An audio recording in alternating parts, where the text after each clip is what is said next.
Hello everybody, Luke Gallant here from the YT624EJ maintenance channel. One might wonder why I would introduce this episode differently.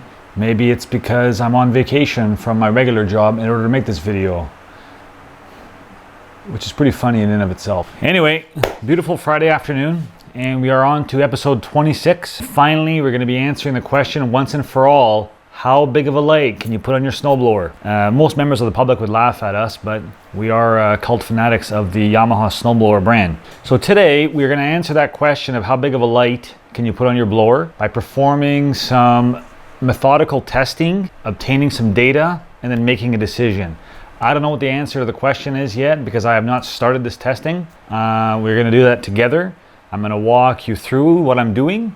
It's pretty rudimentary stuff, to be honest, but I think it's good for all of us to go through the exercise and kind of convince ourselves what this answer is. So what I've got here is a Picoscope 3000 with 4 channels. I've got one channel attached to the battery voltage. I've got one channel attached to the current going into the battery. I've got one channel attached to the current going to a load I've installed. And I've got one channel monitoring current out of the magneto. I have disconnected the LED light for the purpose of this test. So this snowblower has a very small DC system. The DC system does only one thing with this blower, well, 2 actually. One thing is it supplies the light, and the other thing is it charges the battery. And there's a rectifier regulator. It's located down here. So there's 2 potential issues with putting a giant LED light. Issue number 1, your battery is no longer going to charge adequately. Issue number 2 is you could overload the magneto or the regulator rectifier. So we want to avoid all that stuff, which is why we're going to test the system methodically. So down below here, I've got some resistors. Here I've got 3 hooked up in series. And what I'm going to be doing here is playing with those resistance values to change the current. And I'm going to fill out the data table that I'm going to show here right away. And then when this data table is filled out, we're going to see where our current is going essentially. So I'm going to arrange my clamps and I'll show where they are with the camera. Then I'm going to zoom out and let the camera film my activities. And while this camera here is filming, I've got a new toy. By toy, I mean tool, which is this FLIR camera that you basically plug into your cell phone. This is a USB-C connection for an Android device. And so what I'm going to do while this camera films, I'm going to use my infrared and monitor certain things. I'll monitor the resistors to make sure I'm not cooking any of them. I'm going to monitor the rectifier regulator to make sure it's not cooking. And we are not able to modify the magneto, but I've got some specs on that from Yamaha. I'm gonna have to have the door open here so that I don't die from carbon monoxide. It's really gonna affect my temperatures, but it is a nice day today. So on this infrared, we're gonna see a lot of cold, but we'll definitely see the components that are heating up. So I'm gonna proceed now to show you the clamp setup one by one, and then I'm gonna put the camera back and just start collecting all the data. And I'm not gonna walk through exactly how each one is collected. What I'm doing in essence is I'm gonna take the load that I've got connected to the blower, and I'm going to keep ramping it up and up and up and up. And we're going to see now how this load takes over from charging the battery. And after we've got the data points for all those configurations of more and more and more load, we're going to see when our battery stops charging in essence. So we're going to monitor the current of the battery, current of the load, and we'll see when that trade-off occurs. That's why I've got the LED light disconnected, so we can just do a basic test here. I'll revisit when we've collected the data. So I've actually just finished taking the battery charger off this battery. As we know, it's a pretty new battery. This battery is fully charged. So I'm going to do all the tests with varying loads with the battery fully charged. Then I'm going to manually discharge the battery at about 50%, and I'm going to repeat all that testing. So we're going to see how our battery charging current varies from when the battery is charged. It'll be very small. And when the battery is 50% discharged, which is quite substantial, we're going to see a much higher charging current, and we'll see how our load plays with that as well. Anyway, thanks for watching. Let's go. So here I've got my 4 channels. I've got channel 1, which is monitoring the voltage directly across the battery here. I've got channel 2, which is the current out of the magneto, which is the white wire. I've got current 3, which is the current going into the battery. You can see here I made a small adapter. And then we've got current 4, which is down here, which is going to my resistor network. Here I've got a 10 ohm adjustable, which I purchased especially for this job. I've got a 3.3 ohm, I think 100 watt, and I've got a 15 ohm 50 watt. So I'm going to start with a high resistance. It'll make the current quite low. And I'm going to keep bringing the resistance down, down, down, and then it'll change those currents as I mentioned.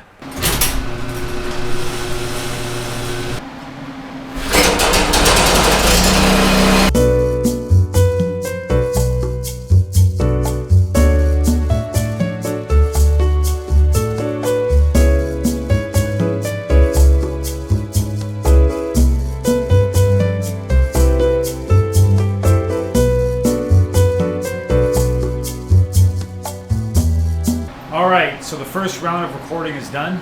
So what I'm going to do now is I'm going to put a resistance onto the battery with the blower off, about 3 ohms.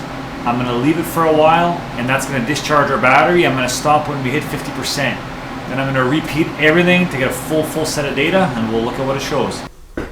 Alright, so I've taken about 6 amp hours out of the battery by letting a resistive load run for an hour and a half. So what we're going to see now when the unit starts is that the battery is going to be taking a lot more charging current. So I'm going to repeat everything, as well as adding one more test point, which is kind of in between some of the data I've seen so far. That'll give us a nice profile to let us make a decision. So I'm going to get the blower going again. I've got my current clamps. I'm going to start the recording. Should be good to go.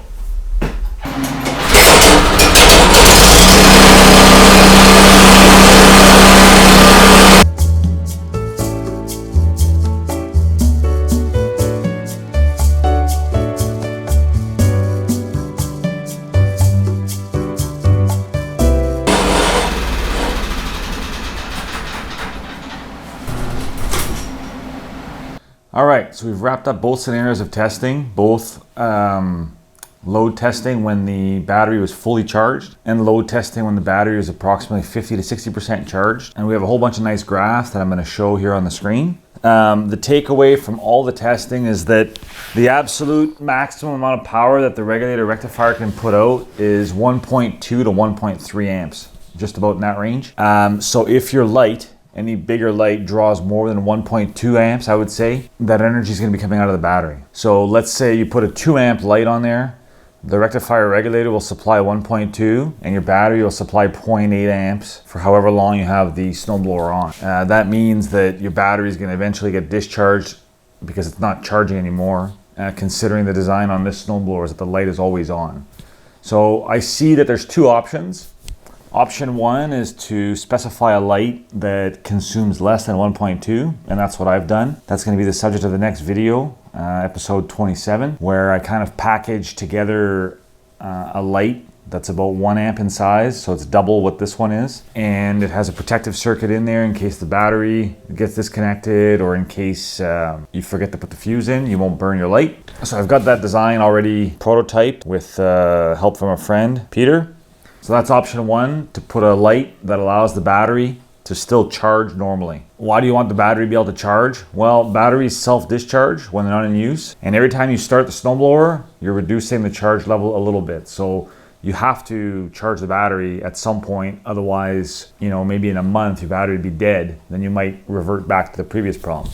Option 2 is to put a light that consumes more. So for example, if you put a light that's 2 amps, you'll get 1.2 amps coming from the rectifier regulator, you get 0.8 from the battery. The 0.8 amps is energy lost, and you have to make that up somehow. So there'd be 2 alternatives. Either you use a trickle charger every time you get back from snowblowing, which to me is a huge annoyance, I don't want to have to deal with that. Or another option is you have a switch for the light, and you only turn on the light when you're snowblowing at night. If you're snowblowing in the day, turn it off, and then the battery will charge normally when you're snowblowing in the day. So I think that's one workable alternative. Of course, if you snowblow always at night, then that's not going to work for you. And if you snowblow always in the day, then probably you don't care about this video too much. So I think those are the 2 options. In the next episode, I'm going to have a packaged 1 amp light, double the size with a protective circuit. And I'd like to hear in comments if somebody says, you know what, I really want that 2 amp light, can you package it up for me? I think I'm willing to take a certain amount of orders where I can sell a protective circuit with the light ready to plug and play. If you want to put a switch on your console to switch the light, potentially help with that too. I know many of you are quite handy and you don't need my help to deal with this, but there are some that maybe want additional help. So I am willing to do a little bit of it. I was also thinking of getting some toques made with a nice logo, with a proper toque to snowblow and be warm. So I got that thought brewing as well. I'm gonna show a bunch of stuff on the screen, and some of you might want to just tune out now, but I'll show a little bit of analysis on how I come to this conclusion and give you some stuff to chew on there. Anyway, I'll summarize the options in the description below. If you have any questions, reach out.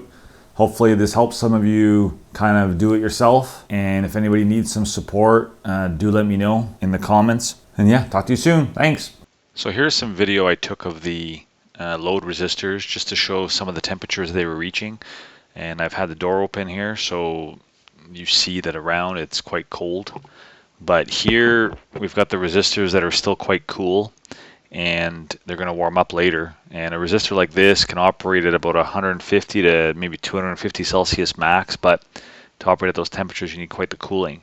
And here we were going to check out the regulator rectifier just to see what kind of temperatures it was running at. So here it's actually really difficult to tell because there's quite a bit of reflection on the sheet metal, and reflection in the sheet metal actually causes you to see heat from other areas. But here we can finally see, I think the rectifier regulator is hotter than the surroundings. So we see there that about 23 Celsius. So here we see that we're hot enough to finally cook some eggs. In the middle there, when it hits 150, we're over limit, but luckily it's dissipating. I got the door open, so not a big deal. And then here, the rectifier regulator, we see that it's about at the 20, maybe 22. And I zoom out here, get an overall shot of the snowblower, and we see that obviously the exhaust is hot. And then going from this angle, we can see how the heat propagates down to the engine. So sorry it's a little bit shaky on this footage, but again, this camera limits out at 150. So here we've got the battery discharging, and we've got 2 amps approximately going through each resistor, or 4 amps through the 2 of them together anyway. Don't know about the ratio. So these guys are humming along, not too hot. Here we have things getting a bit more toasty. There's no airflow now because the door is closed, and we see that little guys at about 115. This one here is verging on the edge of what's not permitted. I've set up a fan onto our temporary load here, and so now our temperatures have come down about 40 degrees, and on the little guy we've come down a whole bunch. So again, here another look at the rectifier regulator. We see that we are getting some heat generated near the fins, so maybe 22, 23 C. It's really not very hot at all. Obviously they've got some fins that dissipate the heat that's generated. And then our resistor shows that it's still cooking nice, but it's got a lot of cooling now from the fan. So here I've got a video of the Picoscope software. And I know that this is not everybody's bread and butter, and I'm not going to drone on for too long about it. This has all the channels that I described before. So the battery voltage, the magneto current, the battery current, and the load current. And I've got 2 cursors set up here. And at the bottom, you can see what those values are at that time. And what this is it's me kind of gently increasing the load current more and more and more and more. So I start from a state where there's no load current, and I increase it. So here you can see 382 milliamps. Then I increased it to 937. Then I increased it to 1, a little bit more, and then I bumped it up here to about 1.4 amps. And then I kept going, 2.6 amps, 3.5, 4.7, 5.4. So one of the things that it's interesting to note is the battery voltage that's up here. So if we go back to when the load was very small, we've got our battery voltage at 14.36. As it went up, we're at 14.32, which is actually really, close to that. Next load, 14.3, and then 14.21, got a slight decline. But you notice here that when we put this next load on, we've got quite an aggressive reduction in voltage now. And one of the very interesting things is if we look at the magneto current of 1.2 amps, we see that no matter what we are doing as far as load, the current is capped there at about 1.3 amps. We're measuring the current out of the magneto, and it's very filtered, but the rectifier regulator will be the device that's limiting how much current it's going to supply to our load. So the takeaway here is no matter the size of our load, the current from the magneto is 1.3, and we see that the battery is being discharged negative 3.5 amps. So it'll be this magneto current minus this negative current is the load current. So this is the batteries now feeding our load. So hopefully that's clear for everybody, and it's clear why the 1.3 amps is the number. A very simplified version a person could do is watch the voltage, and when you start seeing a substantial voltage decrease that would just keep declining, that's when you've exceeded your charging current. So here's when our battery was about 50 to 60% charge level, so we've discharged it about half. Our voltage is down to 12.16, and as we use the same cursor, we can see our load current go to here about 400 milliamps. Our load current now to 1.7. So I was playing with the resistor kind of wrongly. Load current went back down to 1.1, and then here to 2 amps, 2.8, 3.6, 4.7. So all the while we can again see the magnetocurrent is capped out at 1.275 amps roughly. And so at these higher load currents, the battery is not charging. So this happy medium that I had here actually is when our load is basically matched the magnetocurrent and we're getting a little bit of charging current. Again, that's how I came to the conclusion of the 1.3 amps number. And so hopefully this gives you a little bit of insight as to what I'm looking at to make these decisions. Is there a more simplified way of getting there? Yes. I think you could just watch the voltage, but I think it's actually quite interesting to do it this way because you end up with some pretty firm conclusions.